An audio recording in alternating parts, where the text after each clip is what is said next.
நம்மளுடைய கோயில் பயணத்துல இன்னைக்கு பார்க்கக்கூடிய கோயில் ஈஸ்வரன் கோயில் தீர்த்தீஸ்வரர்.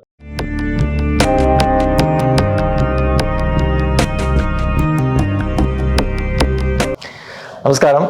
ரகசிய உண்மை நேயர்கள் அனைவருக்கும் என்னுடைய அன்பான வணக்கங்கள், வாழ்த்துக்கள். அடியார்கள் வாழ, ரங்கன் நகர் வாழ, சிறகோப்பந்தன் தமிழ் நூல் வாழ, கடல் சூழ்ந்த மண்ணுலகம் வாழ, மணவாள மாமுனியே இன்னும் ஒரு நூற்றாண்டு வாழியே. திரிபுர சுந்தரி சமேத தீர்த்தீஸ்வரர்னு பேர். இது திருவள்ளூருடைய பஸ் ஸ்டாண்ட் அருகிலே, நம்ம வீரராகவர் கோயில் அருகாமையிலே இருக்கக்கூடிய கோயில்.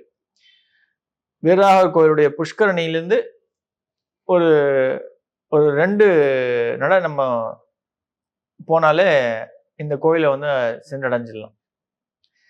இந்த கோயில் வந்து திருமாலுடைய சாப விமோச்சனத்தை தீர்த்ததால் தான் இவருக்கு வந்து தீர்த்தீஸ்வரர்னு பேர். இந்த கோயிலுடைய சிறப்பு அப்படின்னு நம்ம சொல்லணும்னா, சோமாஸ்கந்தருடைய வடிவம் தான் இந்த கோயிலுடைய அமைப்பே. அதாவது சச்சிதானந்தம், சிவன் பார்வதி, நடுவுல வந்து ஆனந்தத்தை கொடுக்கக்கூடிய முருகப்பெருமான். சச்சிதானந்தருடைய வழிபாடு, சோமாஸ்கந்தருடைய வழிபாடு நமக்கு இருக்கு அப்படின்னா நிச்சயமா அந்த ஒரு குடும்பமே சந்தோஷத்தினுடைய வெளிப்பாடுடன் திகழ்த்து சிறப்பா இருக்கும் அப்படின்றது தான் இந்த விஷயம், சோமாஸ்கந்தருடைய வழிபாடு. அந்த வகையில இந்த கோயிலுடைய அமைப்பே வந்து சிவன் பார்வதி, நடுவுல வந்து முருகன், அந்த அளவுக்கு சிறப்புற்று இருக்கும். ரெண்டுமே கிழக்கு நோக்கி காட்சியளிக்கின்ற சன்னதிகள். இந்த கோயிலுடைய வரலாறு அப்படின்னு நம்ம சொல்லணும் அப்படின்னா, திருமாலுக்கு, அதாவது விஷ்ணுவுக்கு தன்னுடைய பிரம்மஹத்தி தோஷத்தை வந்து நீக்கின இடம். அதனால்தான் இவருக்கு நம்ம ஏற்கனவே சொன்ன மாதிரி தீர்த்தீஸ்வரர்னு பேர். 3 நிலை ராஜகோபுரம். ராஜகோபுரம் உள்ள நம்ம நுழைஞ்சாலே கொடிமரம், அதுக்கப்புறம் நந்தியம் பெருமாள். உள்ள போனா அப்படின்னா ஈஸ்வரனை தரிசிக்கிறதுக்கு சிறப்பாக அமைக்கப்பட்டிருக்கும் சன்னதி. திருமால் தன்னுடைய பிரம்மஹத்தி தோஷத்தை தீக்கணும் அப்படின்னு ஒவ்வொரு இடமா போய் வழிபட்டு வர்றார். இந்த இடத்துல தவம் இருந்து உபவாசம் இருந்து ஈஸ்வரனை வழிபடுறார். அவர் அதுவும் ஸ்பெசிஃபிக்கா சொல்லணும்னா, நம்ம வீரராகவர் கோயிலுடைய புஷ்கரணி அமாவாசை அன்னைக்கு இந்த கோயிலுடைய வழிபாடு அப்படின்றது வந்து ரொம்ப விசேஷமான, அந்த திருவள்ளூர் மாவட்டமே அங்கதான் குவிஞ்சிருக்கும்.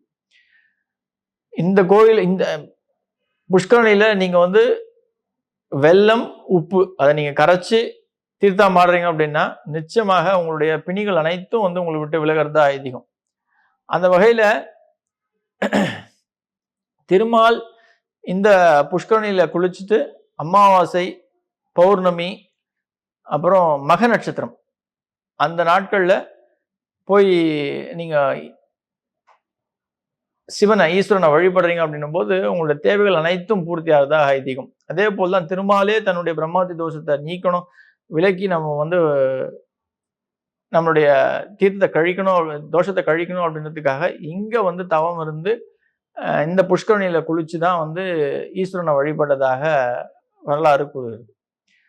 அந்த வகையில யாருக்கெல்லாம் தேவைகள், யாருக்கெல்லாம் வந்து எந்த ஒரு விஷயமே வந்து கை கூடல, எவ்வளவோ கஷ்டப்பட்டு உழைக்கிறோம், ஆனா பட் அதற்கேற்ற வந்து ஒரு ஊதியம் இல்லை, நம்மளுடைய தேவைகள் பூர்த்தி ஆகல அப்படின்னு நீங்க நினைக்கிறீங்க அப்படின்னா, இல்ல யாராவது ஜாதகத்துல வந்து பிரம்மஹத்தி தோஷம் இருக்கு அப்படின்னு சொன்னா இந்த கோயில்ல போய் நீங்க வழிபடுறீங்க அப்படின்னா, அதுவும் ஸ்பெசிஃபிக்கா பௌர்ணமி நாட்கள்ல, அமாவாசை நாட்கள்ல, மக நட்சத்திரம் வரக்கூடிய நாட்கள்ல நீங்க போய் வழிபடுறீங்க அப்படின்னா நிச்சயமாக உங்களுடைய தேவைகள் அனைத்தும் பூர்த்தியாகும், உங்களுடைய தோஷங்கள் அனைத்தும் நிவர்த்தியாகும்.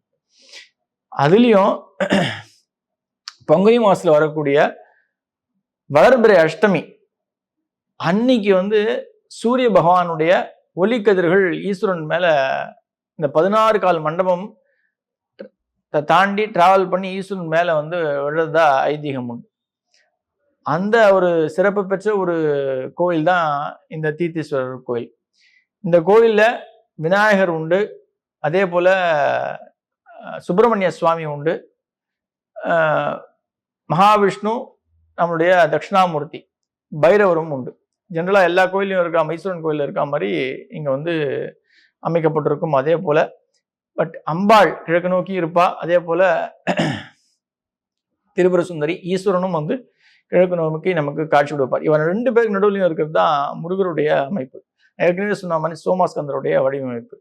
அந்த ஒரு வழிபாடு இருக்கு அப்படின்னு நம்ம ஊர்ஜிதம் பண்ணிட்டோம் அப்படின்னா, நான் சொன்ன இந்த நாட்கள்ல பௌர்ணமி, அமாவாசை, மக நட்சத்திரம், அஷ்டமி போன்ற நாட்கள்ல ஈஸ்வரனை போய் நீங்க வழிபடுறோம் அப்படின்னா நிச்சயமாக பெரிய மாற்றம் அப்படின்றது ஏற்படும்.